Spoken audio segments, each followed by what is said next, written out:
everyone talking. I'll say that I had a family get together on the weekend.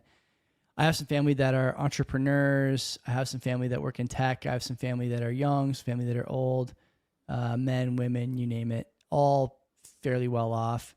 And every single person said basically the same thing to me, that Carney is just the right man for the moment. And this is the guy that we need to hire.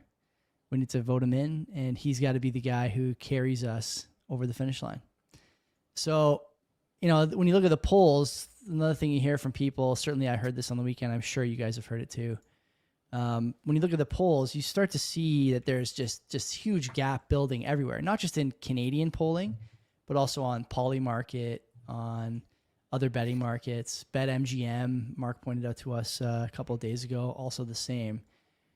The gap is widening. It's not just like it's 55-45. It's 70 Carney, percent chance to win in some places. 338, Len said to me before the show, has Carney at a 98% chance to win, down from 99%, but still basically an insurmountable probabilistic lead. Let's take a look at the polls that are being conducted. So here's a screenshot from Ryan something or other. I forget the guy's. Garrison.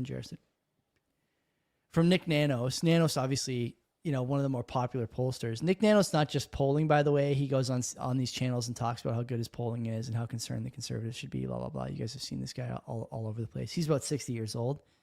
So he's average liberal voter, probably. In the survey, they asked only 158 18 to 34-year-olds versus 733 55 and up. So that's basically a 4x by my count. And even the 35 to 54 age group only had 291 people asked. So all the age groups that you would expect to be voting for the conservatives, not necessarily because the conservatives are the party, that all these people vote for, but because these people are the ones who've been the most hard done by the liberal policies of the last 10 years. They're not being asked in some of these polls. Go back to that. Yeah, sure. Hold on. I think I have a theory behind this. Sure. It could be that the people that are being asked, the younger folks, they're just not answering. I get asked, I'm not going to say, I'm going to just call myself with the young. I don't answer any of the polls that come to me just because I don't care to. And if you're older and you're getting it, you're probably more likely to answer it. So like they're asking, whatever amount of people, what did they say? 1,285 people. So just that's the way it is. And this could also be reflective of the people that are interested in politics.